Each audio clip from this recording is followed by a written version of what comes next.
to Grand Slam champions. John Yandell is the founder and publisher of tennisplayer.net, digital magazine, and instructional editor for Tennis Magazine, and the John Yandell Tennis School is located in San Francisco, California. As a gift for all the conference participants, John has made available 2 free months subscription to all of you. You're going to go to tennisplayer.net, and the login and password are both Eastern Strong, one word with a capital E and a capital S. I will repeat that again at the end. And without further ado, I give you John Yandell. Colleagues, so what we're going to do today is look at some video pieces, starting with one on the classic slice. And then we'll stop and you guys can comment, you can ask questions. Then we'll go on to a second piece on the extreme modern slice. Pause again for discussion after that. And then the third piece is on slice for two-handers. So, Kristen, whenever you're ready, fire away on the first one.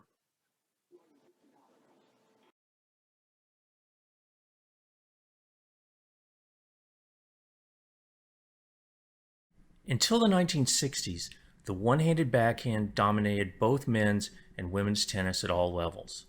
There were virtually no two-handed backhands at the top of the game until the emergence of Jimmy Connors and Chris Evert. There were always players who could come over the ball with a one-hander, going back to Bill Tilden. Players like Don Budge and Jack Kramer hit over the ball with moderate topspin, and Rod Laver took topspin on the backhand to a higher level. But over the course of tennis history and even into the 90s, the predominant slice variation was the classic slice drive. Players used it to attack, especially on grass, but also for defense and even to pass. 2 of the greatest players in tennis history, Richard Gonzalez and Ken Rosewall, hit virtually every backhand with slice. Today at the recreational level, there's a mania to copy the more extreme pro slice, with Roger Federer the archetypal example. But is that necessary or even valuable? In the first article in this series, we talked about how in the modern game, the more extreme downward swing patterns on the slice were necessary to counteract the ferocious velocity and especially topspin of the modern pro game. Although developing your own version of more extreme slice may be helpful in some situations, the reality is up to the very top of the club level, ratings of 4.5 and 5.0, the classic slice drive is still the most appropriate and effective. So let's look at the technical characteristics, starting with the grip. It's only slightly stronger than an Eastern forehand. The index knuckle can be as high as bevel 2, but characteristically it's more like the edge between bevel 2 and 3, with a heel pad partially on the top bevel or bevel 1. The preparation, like all ground strokes, begins with a unitary body turn. The step pattern can vary, but the shoulders and hips turn 90 degrees or slightly more to the net. The weight is on the left or outside foot, and the sole of the right foot points at the side fence. The rotation of the right leg and hip is critical to the full turn. The backswing is definitely more compact than the extreme slice. More about that in the next article. But on a classic slice, it can still vary within a considerable range. The hand can reach about shoulder height, with the elbow bent about 90 degrees and the racket head angled back about 45 degrees. Or it can go somewhat further, with the elbow bent more and the racket head approaching parallel to the court. But when learning the slice drive, I like something more compact, similar to the great Don Budge, with a hand lower in the mid-torso range. Tim Henman is a great model of a lower, more compact backswing as well. Why lower? Because especially when developing the stroke, it makes it easier to achieve the most important position in the forward swing. This is the straight hitting arm. Regardless of backswing, the hitting arm on a technically sound slice drive is straight before contact, at contact, and all the way out to the extension of the stroke. As we will see, this straight arm position is equally critical before, at, and after contact on the more extreme modern slice. So what makes it a classical slice drive? This is the path of the forward swing. It's basically level or moving only slightly downward into contact. After contact, the swing path is predominantly outward and upward, moving into the follow-through. The underspin is created mainly by the slightly open angle of the racket, beveled backwards something like 30 degrees. This open angle is maintained at extension. Aside from the racket angle, the checkpoints are very similar to the one-handed backhand drive. Wrist at about eye level, shoulders and hips mainly closed or only slightly open, hitting arm still straight, the back arm opposing and pointing at the back fence. Even when the forward swing is slightly downward, a key characteristic is that the racket head stays at about the level of the wrist or drops only slightly. This is very different than the extreme modern slice, where the racket tip often ends up pointing directly down at the court. This relationship with the wrist and racket head at about the same level was characteristic in the pro game until the advent of poly strings, even for a player like John McEnroe, who took the ball early with truncated follow-throughs. So does the classic slice generate enough spin for your game if you are below the college or pro level? Most definitely. In tests for this article, our Classic Slice 5.0 players generated averages of 2,000 to 2,500 RPM on moderately paced incoming topspin balls, about the same as Tim Henman and Peter Corder measured at the US Open in the 90s. That range has more than fueled their competitive success in club and league play. Would extreme slice be more effective? Perhaps at times on certain balls, but since there's a trade-off between speed and spin, below the highest levels of the game, more spin might actually make the slice less effective, slowing down the ball and giving opponents too much time.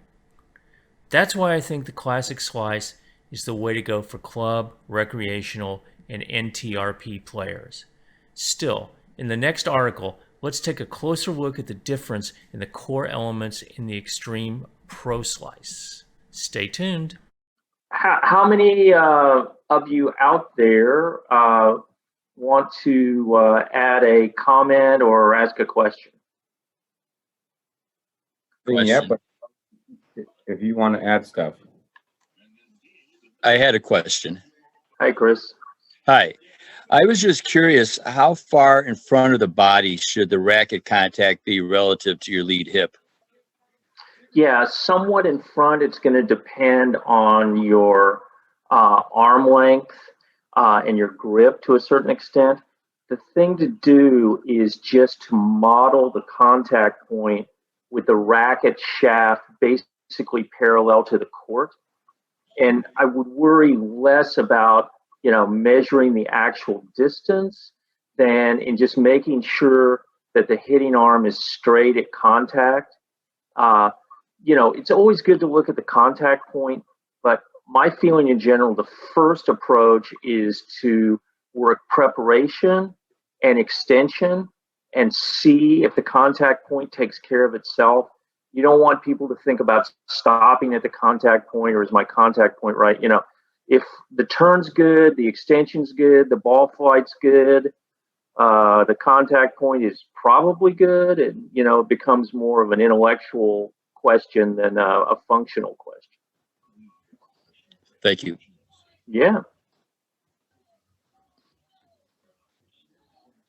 So, John, the distinction that's being made between the pro slice as per Federer and the more conventional slice as per Tim Henman is really on the follow through and in terms of the way the arm extends and perhaps the weight transfer on the ball. Did I get the key points there? Well, when we look at the next piece, you'll see that really those are all true. But the key difference is in the angle of the downward swing, right? Whereas with Henman or that great shot, did you recognize Korda in that shot from the 97 Open? Yes, I did.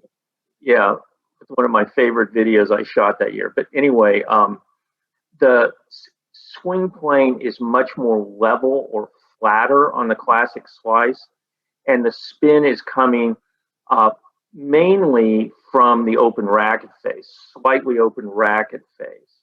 That first shot of Jack Kramer shows it where, you can just see if the racket face was a little closed, it would be a topspin, right? So can't really measure from the video, but I think the extreme slices are like 30 to 45 degrees downward swing plane right before the contact, and that's much more than the classic. All right, nice to see you, Chris. Where are you sitting? What state? What country? Sorry, I'm in Manhattan, New York, Excellent. and it's really cold. It's raining in San Francisco. It's about 50 degrees, and we consider that to be just frigid here. We'll take that. All right. Okay, any other questions about the classic slice for John? Okay, let's continue. Cool.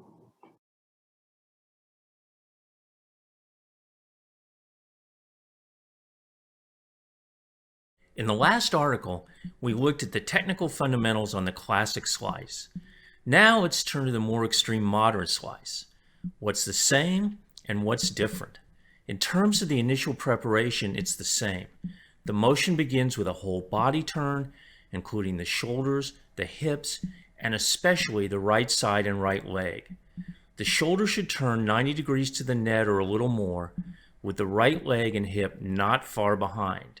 The steps to the ball can vary, but at the setup, the weight is on the left or outside foot with the knee bent. The right foot is up on the toes with the sole of the shoe, usually pointing at the side fence. That's the same, so what's different? The difference is the angle of the downward swing plane. The classic slice is relatively flat or slightly down. The modern slice is radically downward at something like a 30 to 45 degree angle.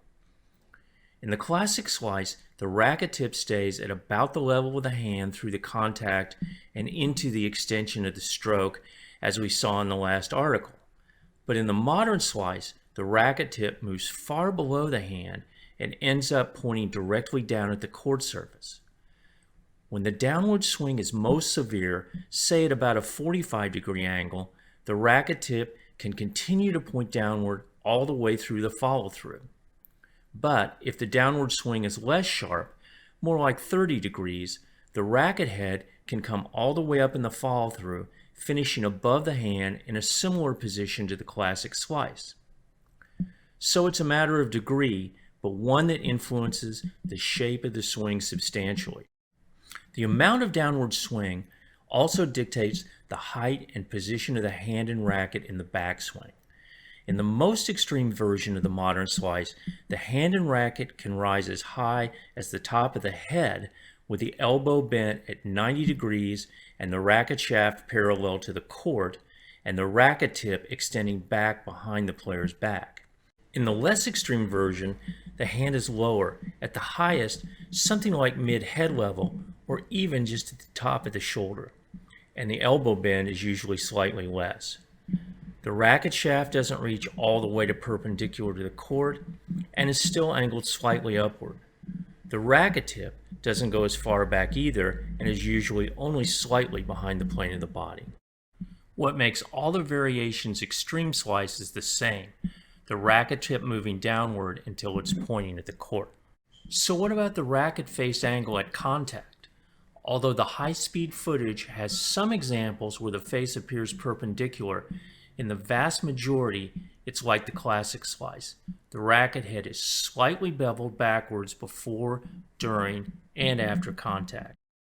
So if you want to experiment with a modern slice yourself, what should you model? Because of the differences in the backswing, it's a mistake to mechanically copy the most extreme version. Your focus should be on the downward swing path and the position of the racket tip ending up pointing at the court. It becomes a matter of feel, depending on the speed and spin of the incoming ball.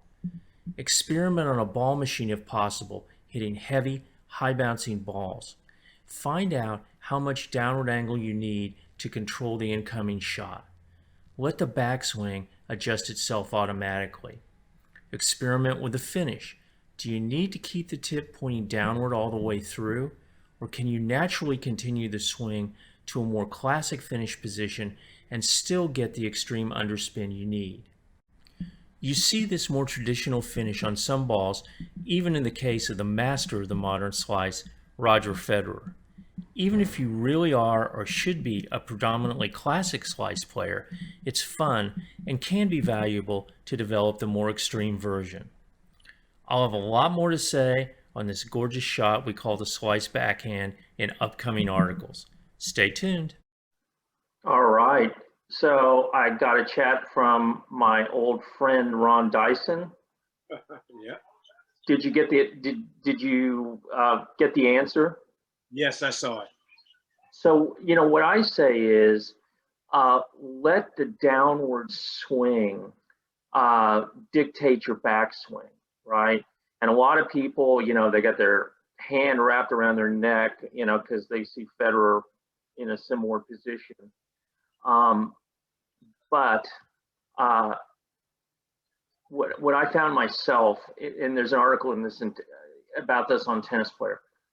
John Carlo, the player there that had the more extreme version, he and I set up a sports attack ball machine to throw like Nadal levels of topspin, like over 3,000, right? And we measured that. And obviously, that's a really high bouncing ball. And then we took turns trying to hit that ball. And with the classic slice, swing, forward swing, I mean, the balls are going out, some of them are hitting the fence in the air.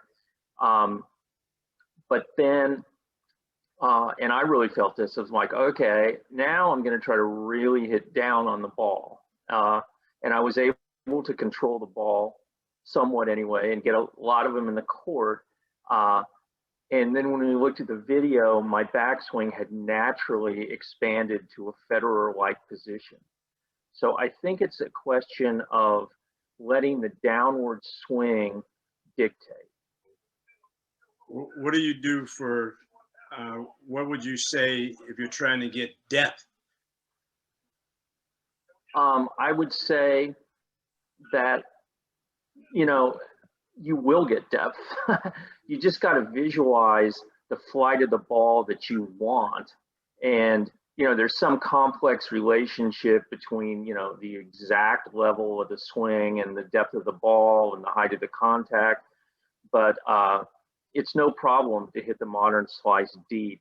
We just did a really interesting experiment that's going to go up on Tennis Player next month with those same three players. By the way, the first guy with the more classic slice, Karsten Popp, actually had a world ranking at some fairly distant point in his past. And the middle guy, my dear friend Scott Murphy, has been a successful ranked seniors player in NorCal. He's been ranked in the 5.0s, right?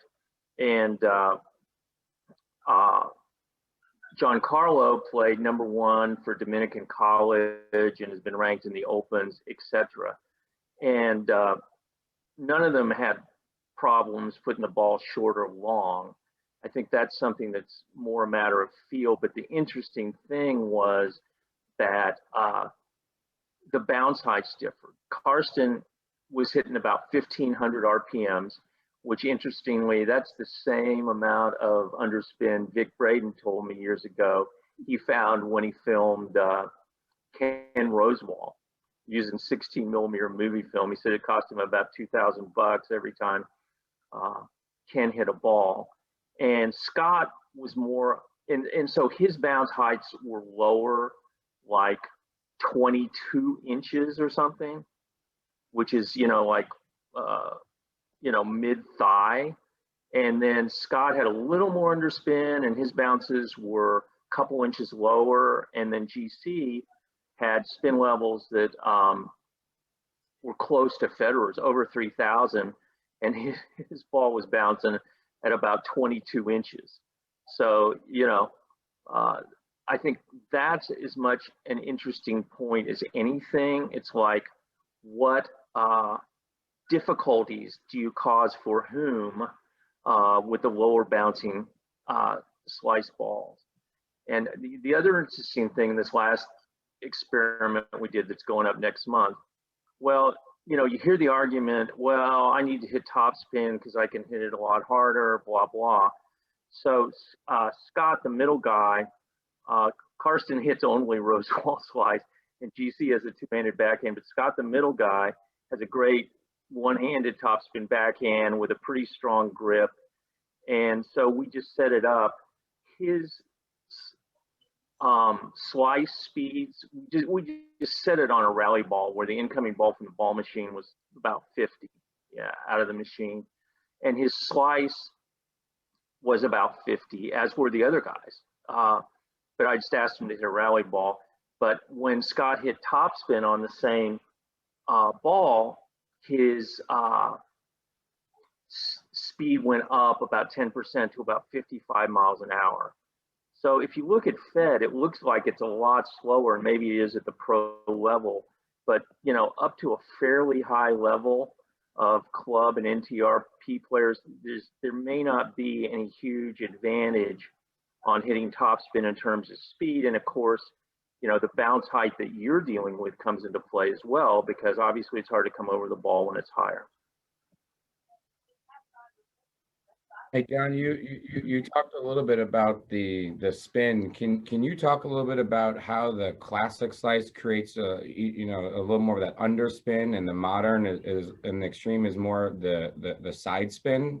Is there a particular time to when you would recommend using each one? Or Yeah, I mean, subscribers on Tennis Player, they're like, oh, I gotta have the modern slice, and everyone should experiment with it to see how they do with it. Obviously, with the classic slice, and one of the things maybe the next generation of me, whoever that turns out to be, will figure out is what the side spin, underspin components are relatively. But to me, it's obvious that with the classic slice, right, the racket is going more in line with the flight of the ball. And especially on those Federer ones where he's, not even bringing the racket head up at all,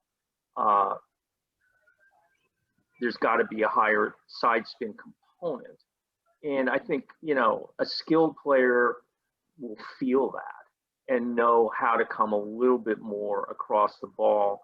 But these videos and Tennis Player in general is not aimed at, Roger Federer studying technique. It's aimed at the rest of us, and particularly us as teachers. What can we teach?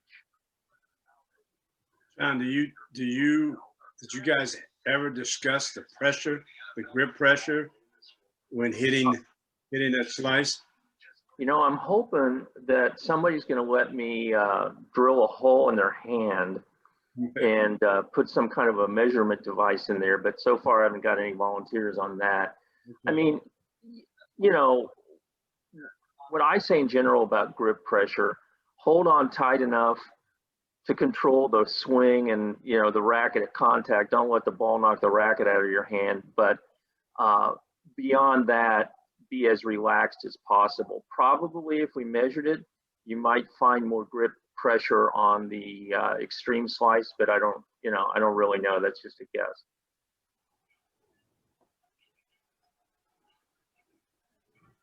all right, any more questions on the extreme slice?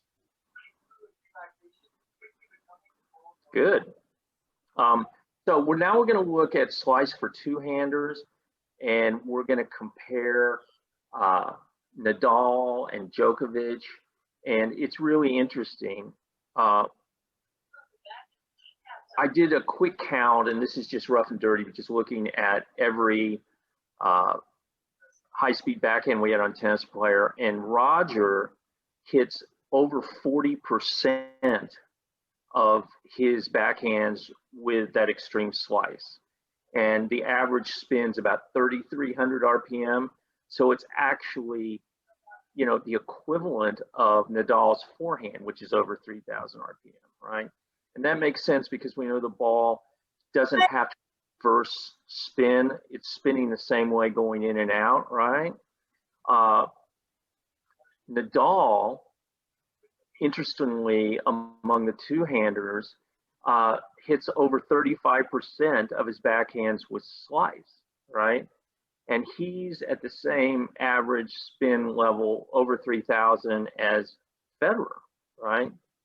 And but Djokovic, and you'll see it has a less extreme motion, and he's more like at 2,500. You know, so that's a significant difference. That's about the same as the spin on his forehand.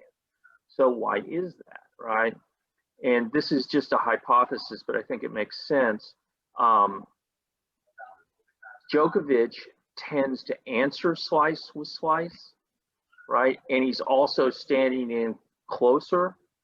Nadal answers slice with slice, but he often hits slice when he's 10, 12 feet behind the baseline, right?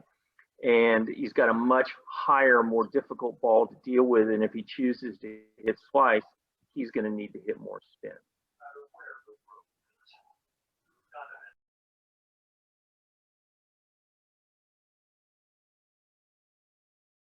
In the last article, we looked in detail at the technical characteristics of the extreme slice and the variety in degrees of the swing shape, looking mainly at Federer and the other great one-handers. But most pro players have two-handed backhands. What version of the slice do they use when they slice, and are there any fundamental differences with the one-handers? The biggest difference is frequency. By counting total backhands on our incredible high-speed archive, I found that Federer hits about 42% of his backhands with slice. Dominic Thiem, interestingly, is not far behind at about 35%. But Stan Wawrinka and Grigor Dimitrov, at least in our footage, use the slice much less, both at around 10%. How does that compare to the two-handers? Novak Djokovic slices only about 18% of his backhands. Andy Murray, who is known for having a great slice, is almost double that at around 33%. But the most interesting number was Rafa. Of all the players I looked at, he was actually the closest to Federer, slicing about 37% of all his backhands. One factor that may account for this difference in frequency is ball height. Djokovic is more likely to answer slice with slice. You can see that from the contact points in the footage. Rafa often answers slice with slice as well, but is also more likely to slice off higher bouncing heavy topspin balls. And this in turn may have to do with baseline positioning. Novak in general plays much closer in and can hit his two-hander on the rise with a lower contact height than Rafa when he's receiving balls from 10 or more feet behind the baseline. The other possible explanation is that Rafa, more like Federer, likes to change ball speed, spin, and rhythm more than is generally recognized or appreciated. So what are the technical similarities and or differences with the one-handers? After looking through a few dozen examples in the high-speed archive, I found that the range of elements on slice for two-handed players seemed very similar or even identical to the one-handed players. Some version of a mild backhand grip with a heel pad partially or mainly on top of the handle and the index knuckle on bevel 2 or slightly lower. And the same extreme downward swing patterns. There may be one or a few in the high-speed archives, but I didn't come across one example of a classic slice with the racket head at about the level of the hand in the forward swing, combined with a high finish with the racket head above the hand. Seemingly universally, the racket tip ended up pointing directly down at the court somewhere after contact, but, like the one-handers, the amount of wrap behind the head in the backswing varied somewhat, depending on the steepness of the forward swing. The tip of the racket head could go well behind the body with the shaft of the racket parallel to the court, or reach behind the body somewhat less with the racket shaft angled somewhat upward. As I said in the one-handed article, this supports the argument that the extent of the backswing shouldn't be arbitrary and mechanical, but naturally determined by the height of the ball and the severity of the downward swing. Interestingly, the player with the most consistently compact slice backswings was Novak Djokovic, who never reached the more extreme positions in the footage I looked at. He may in fact be the best model for two-handers in initially developing extreme slice. The angle of the downward swing also affects the finishes. The racket tip at some point was always pointed down at the court. When the slice was more extreme, this could continue all the way through the follow-through. Or the racket head could eventually come up to the level of the hand or even above. Again, this is a natural consequence rather than a conscious effort. As with a one-hander and all pro backhands, the slice for two-handers was hit from predominantly closed or neutral stances with a few open stances depending on the situation. The only other detail to note is the position of the opposite hand in the ready position. Some two-handers cradle the racket at the throat. Others have their hands together in the ready position and slide the opposite hand up toward the throat in the preparation. So that's it for slice hit by two-handed players. Stay tuned as we begin constructing detailed technical models and the corresponding mental images for your slice. Guys, again, feel free to take yourself off mute, ask questions if you want. Jeremy, I think, did you have a question before, Jeremy? Yeah, it was, Jeremy, what are you doing, man? I know this guy. He wrote a great article for tennisplayer.net. He's a rare hybrid. He's a mathematician and a good tennis player. I appreciate it. And my question about this is that, like for instance, with the modern forehand, like everybody talks about the modern forehand these days in terms of academies coach it, they teach it to juniors, even, adult players like to learn it. Is this sort of thing happening where they're going to start teaching this modern slice technique, or are they already teaching it, or will they teach it one day? Because I don't really hear about it that much aside from here. Good question. I think you should go around to about 50 clubs and collect some data since you're data driven. What I see is that, you raise the forehand. Honestly, I think in some ways there's a fundamental disconnect between the pro game and the rest of us, right? Now, on the forehand, I do think that the quality of the ball striking in the pro game is so phenomenally, effective that the fundamentals are a great model, talking about the turn, the setup, etc. But, it's like, oh, I took up tennis in my 30s and I want Nadal's forehand. My last year of playing 4.5 club matches for Harbor Point in Mill Valley, there was a guy, I was undefeated, by the way, at number 2 singles. Just wanted to get that in. But there was a guy I used to practice with, and this guy just loved Rafa's forehand. And he could spin the shit out of that forehand, but it was coming about 40 miles an hour and bouncing on the service line, So he couldn't understand why I just step up and, blast it to the corner for a winner. And I think it's similar on the slice. It's like, okay,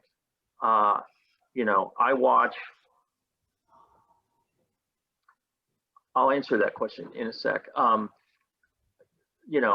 watch Rafa, and that's obviously the way to hit slice. If you go on the Tennis Warehouse message boards, I like to punish myself sometimes by going in there. And,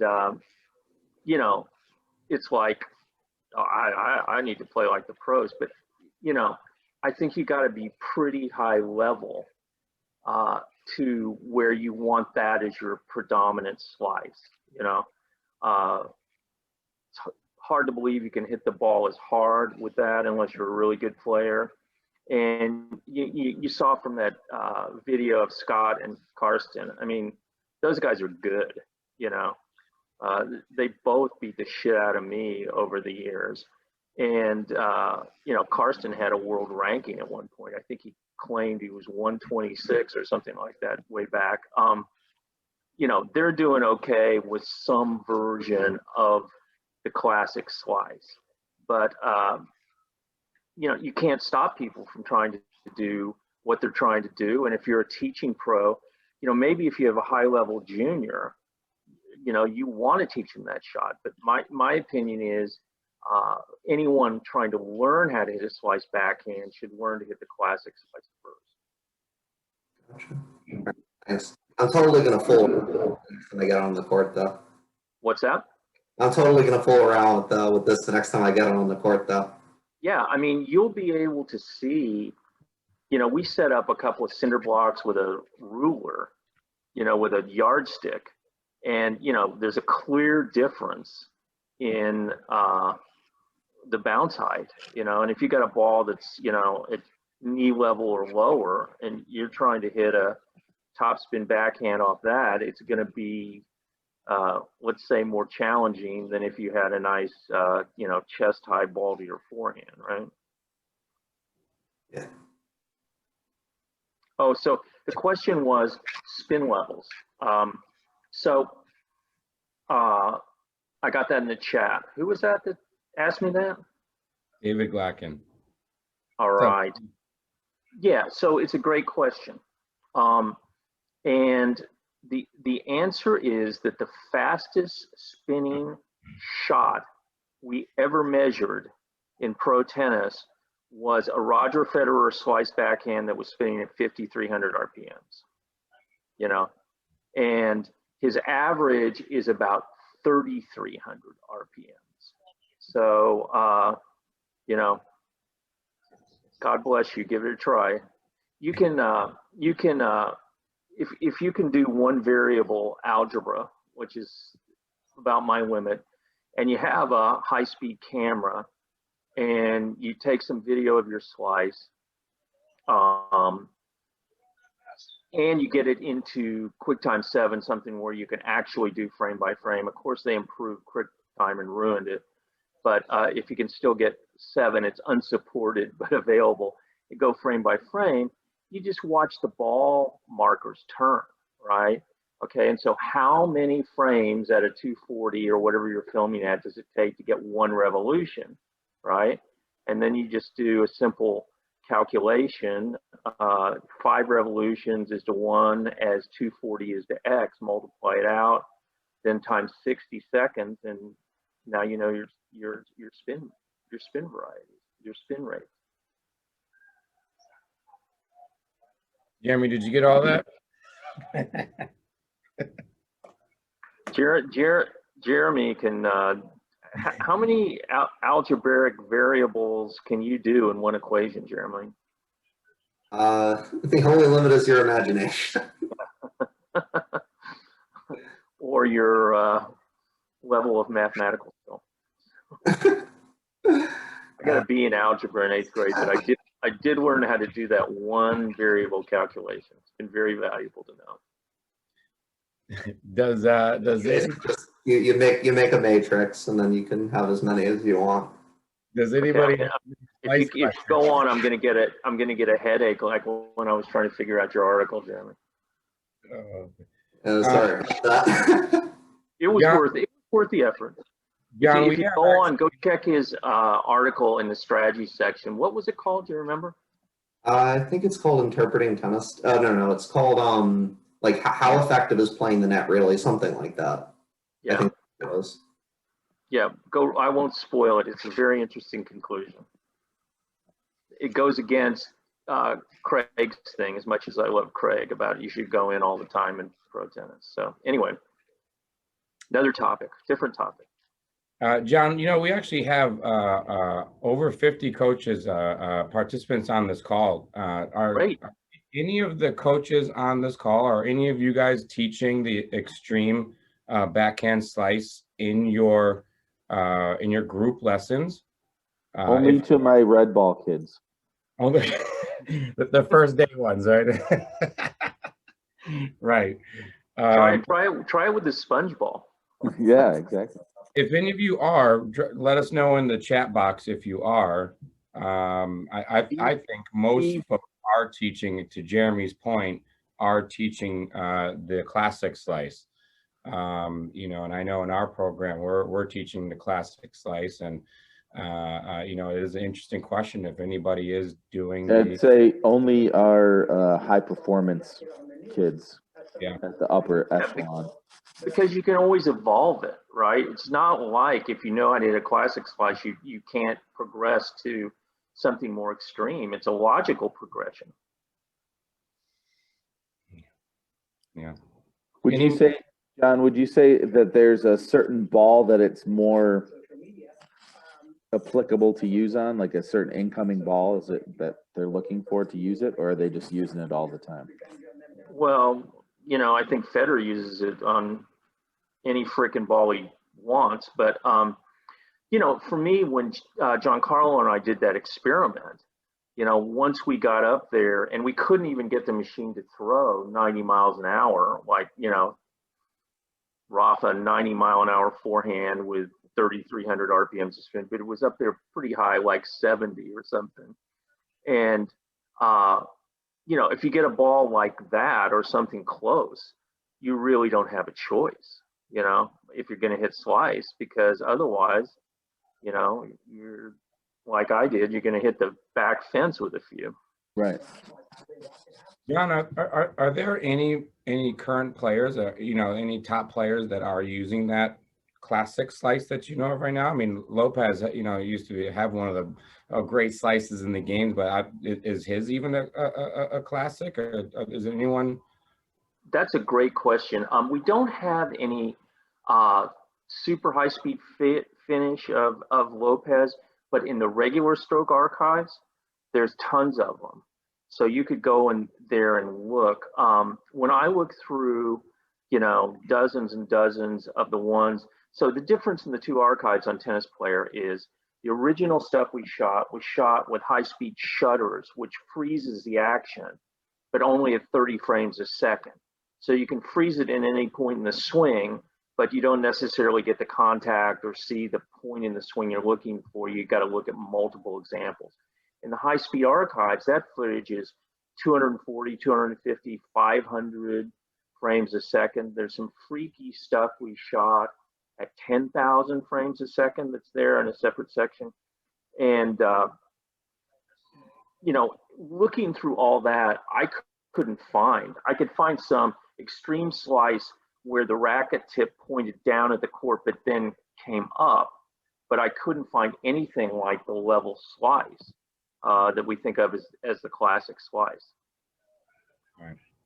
Larry's got a good question about any women players on the tour using the extreme slice.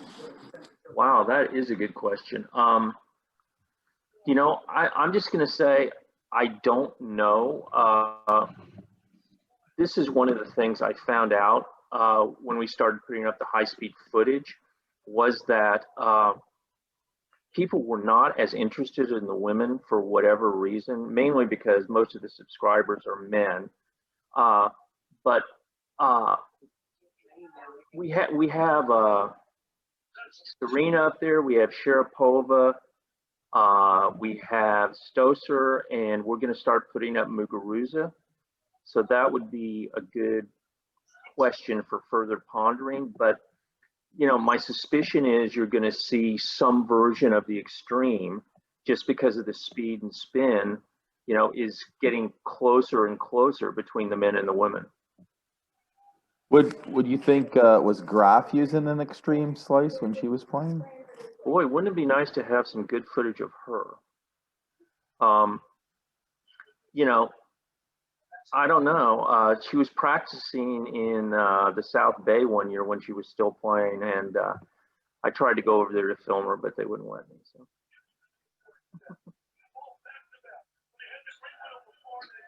And Jeremy had a good question, which was, is Federer the first to use the extreme slice, or was there someone before him? Oh, and here's a question about Graf. She used both from one of our viewers, one of our participants. Makes sense, right? Yeah. So I already forgot the question. What was it? If Fed was the first guy to use the extreme slice, or was there somebody before him? I'm sure there was. I think did you guys see that beautiful shot? I don't know if you recognize in the classic slice, the last guy was a guy named Trey Walke. Do you ever remember him? He was about 40 in the world. I knew him because he played in the Missouri Valley where I played juniors, and was winning everything. He was winning the 18s when he was 14, and went on to be he was the guy that wore the long pants, white pants at Wimbledon years ago. Anyway, he's a super nice guy. He's got a club in Malibu, and he's hitting all classic slice. So that's a good question where the break started. I mean, we've got Federer footage going back, high-speed footage going back 10 years, and it'd be interesting to see what Federer was doing when he was in the juniors or ITF or whatever, but I don't really know. I remember talking to Gullickson one time, and he was talking about knifing the backhand, which kind of has that same look or feel to it.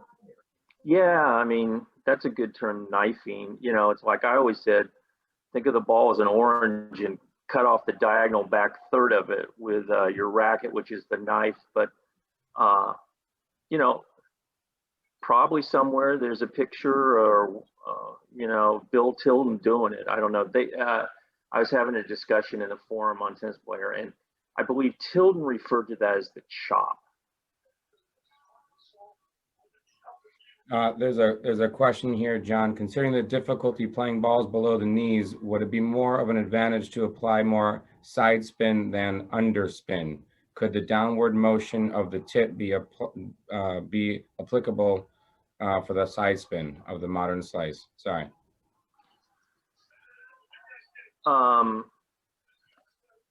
Yeah, I mean, maybe. I mean, it depends what you're trying to do with the ball, right? I mean, I'm sure if you're good enough with a modern slice, you can, decide to curve it more or less one way or the other. But wouldn't that be situational to the opponent and the match situation? Yeah, typically. And someone asked if Rafter hit it. And again, I don't have any high-speed footage of him, but you could go back into the regular stroke archive and answer that question. Someone answered no, he didn't, and that kind of makes sense because he was a chip and charge kind of guy, right? Yeah. I'd probably say his slice was most of the time mostly defensive. So I wouldn't think he hit an extreme slice backhand. There's a bunch of approach sequences in there. That's what I was going to say, approaching with an extreme slice. That would be interesting to look at. Guga dropped the racket head down, but I don't know if it could be considered extreme slice. Well, we do have some high-speed footage of Guga on there somewhere. So, I mean, I've always thought that the great players of every era could hit every shot variation, like the reverse finish. Is that something new? No, well, Fred Perry did that, it might be a question of frequency and extremity.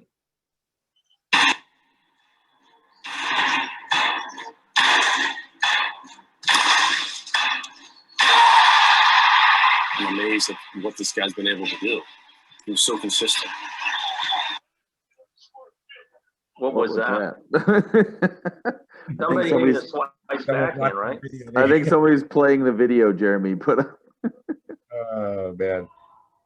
Any other questions for John about the slice? Not a question, but just a comment on the two-hander slice compilation. I was really noticing the difference in the free arm of Djokovic. Djokovic is always my model when I talk to juniors about balance through the stroke. And when we talk about the slice, we talk about what I call the T-Rex arm, which is the free arm, basically is kind of sitting there awkwardly. And I thought Djokovic looked like a one-hander when he was playing the slice as opposed to the other two-handers. I don't know what, if anybody else thought about that at all. It's definitely, man, I've got a couple other questions piling up here. You know, it's definitely a good question. And in the footage, it definitely looks more extreme. It's not classic, but it's, less extreme for sure. Someone just asked, did Agassi hit his slice with two hands? I don't know. Did he? Somebody answered that. I could go over there and look, but Yeah. Don't recall, someone says. Yeah, I mean, like I said, someone said, well, in the old days when 3 of the 4 slams were on grass, people were less likely to hit extreme slice, except maybe they're trying to hit a drop shot possibly. But, I think the real, I think he's with Agassi, I think he started with 2 hands and finished with 1 hand. Could be. I think the real question is, I mean, it's interesting historically to try to go back and figure out what all these players did. But, the real question becomes, okay, we're teachers, we're working with players at all these levels. What are we going to show them? What are we going to teach them? When, if ever, are we going to suggest that they progress to try the extreme slice? I mean, that's the question that I ask when I go on the court with players.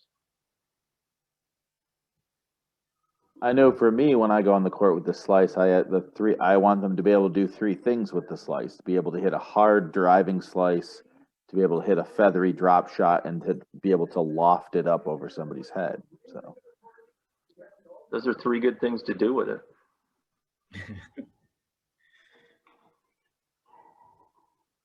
Excellent. Breeze Santoro was the only player I remember with a 2-handed slice. Pretty sure Agassi had a 1-hander, someone just said. Yeah. if Heath said it, it's true. No, Steve Pekic is gonna have to at least in his own mind. Yes. Well, no, this has all been fantastic, John, and I love hitting slices, and I know there's a lot of folks that it's come super natural to hit slices, and all this information was fantastic for us to help the ones that it's not so natural with. Dean Mayer hit slice with 2 hands on both sides. I just read on the chat. So yeah. No, I appreciate it, and I appreciate you inviting me, Jason, and I hope to come back. Yes. In person at some point. I'm just going to plug myself for 1 second. Right before all this hit, I'd gotten the approval to do a certification course called Teaching Pro Fundamentals. And it would be not only the video models, but how to use ball machines and video on court. So God willing, at some point I can come do that for you guys. God willing. We all appreciate awesome. your information. And again, folks, as a gift to the conference participants, he has made available 2 free month subscription for everyone at tennisplayer.net. Again, tennisplayer.net. And the login and password are both Eastern Strong, one word, capital E and capital S. And Steve says, good presentation, and I thank you for that. And you guys, if you have further thoughts or you find things on tennis play or even on, you know, totally different topics, like if you're able to comprehend Jeremy's article, for example, you're welcome to email me. There's a separate email there on the site, and I'd be happy to talk to anybody that wants to talk. Fantastic. Thank you everyone for participating, and John, thank you again. And yes, hopefully next year we'll be able to do this in person. Have a great night, everybody. Good to hear you again, Ron. Thanks, Jason. Thanks, John. Thank you, Monica. See you, John. Thanks again. All right. Bye, Good kids. to see everybody. Take care. Okay, everybody looks good. We'll see you later, huh?